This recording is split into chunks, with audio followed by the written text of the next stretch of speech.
Ever stared at your laptop screen? The glow reflecting a mix of hope and maybe, just maybe, a little bit of delusion as you envisioned your first sale on your shiny new dropshipping store? I know I have. And today, I want to talk about something that many online entrepreneurs experience but often shy away from discussing: failure. Specifically, the story of why my Oberlo store ultimately didn't make the cut. Now, before you click away thinking this is just another doom and gloom story, hear me out. This isn't about wallowing in past mistakes. It's about dissecting them, understanding the crucial lessons learned, and hopefully, helping you avoid some of the same pitfalls on your own e-commerce journey. Think of it as a behind-the-scenes look at the messy reality of online business, the stuff that doesn't always make it into the success story highlight reels. So let's rewind a bit. It was a couple of years ago, and the dropshipping buzz was at its peak. Oberlo seemed like the magic key, a seamless way to import products from AliExpress directly into a Shopify store, handle the orders, and theoretically, rake in the profits without ever touching the actual inventory. The allure of being my own boss, setting my own hours, and building a thriving online business from the comfort of my home was incredibly strong. I dove in headfirst, fueled by countless YouTube videos showcasing seemingly effortless success. I spent weeks meticulously setting up my store. I chose a niche that I thought had potential. Let's call it quirky pet gadgets. I envisioned pet owners showering their furry friends with innovative toys and accessories that they couldn't find in their local pet stores. I designed a sleek-looking website, complete with product descriptions that I thought were witty and engaging. I even created a logo that I was quite proud of at the time. Then came the product selection. This is where the first cracks started to appear in my seemingly foolproof plan. I spent hours browsing AliExpress, lured in by low prices and seemingly endless options. I added dozens of products to my store, focusing primarily on what looked cool, rather than conducting thorough market research. Did I analyze search volume? Nope. Did I check competitor pricing and reviews? Barely. I was operating on gut feeling and the assumption that if I thought these gadgets were neat, other pet owners would too. Big mistake. With my virtual shelves stocked, it was time to drive traffic. This is where the real learning curve began. I dabbled in Facebook ads, watching countless tutorials on audience targeting and campaign optimization. I set a small budget, hoping to see immediate results. What I got instead was a trickle of clicks, a handful of abandoned carts, and zero sales. The data was confusing, the metrics overwhelming, and frankly, I felt like I was throwing money into a black hole. I tried to troubleshoot. Maybe my product descriptions weren't compelling enough?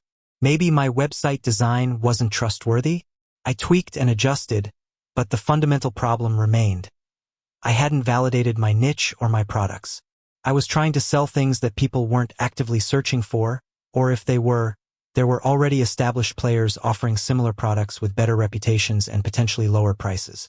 The allure of easy money through dropshipping quickly faded into the reality of hard work, research, and a significant learning curve. I realized that simply setting up a store and importing products wasn't a recipe for instant success. It required a strategic approach, a deep understanding of your target audience, and a commitment to marketing and customer service. Another crucial aspect I overlooked was building a brand. My store felt generic, just another dropshipper selling random products. There was no unique selling proposition, no compelling story, and no real connection with potential customers. In a crowded online marketplace, standing out is essential, and I hadn't even considered how to do that. Customer service was another area where I fell short. While I didn't have many orders to fulfill, I wasn't prepared for the inquiries that did come in. Shipping times were often longer than expected due to the nature of dropshipping, and dealing with returns or faulty products felt clunky and unprofessional. I hadn't established clear policies or efficient communication channels, which further eroded any potential customer trust. As the weeks turned into months, the costs continued to mount: Shopify subscription fees, ad spend, and the mental toll of constantly trying to figure things out. The initial excitement had waned, replaced by frustration and a growing sense of discouragement. Eventually, I had to make a tough decision. I wasn't seeing any significant traction, and the financial losses were becoming unsustainable. I decided to close down the store. Now, looking back, I can see so many things I could have done differently. I should have started with thorough niche research, identifying a specific problem to solve or a passionate community to serve. I should have focused on a smaller selection of high-quality products with proven demand. I should have invested more time in understanding my target audience and crafting a compelling brand story.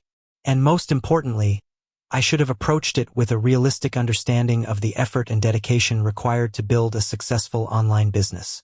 My Oberlo store didn't fail because dropshipping as a business model is inherently flawed. It failed because of my lack of preparation, my unrealistic expectations, and my failure to implement fundamental business principles. It was a valuable learning experience, albeit a costly one. It taught me the importance of research, planning, branding, and customer focus, lessons that have been invaluable in my subsequent online endeavors. So, if you're currently on your dropshipping journey or considering starting one, I hope my experience provides some valuable insights. Don't be discouraged by the potential for failure. Embrace it as an opportunity to learn and grow. Do your homework, be strategic, and remember that building a successful online business takes time, effort, and a whole lot more than just installing an app.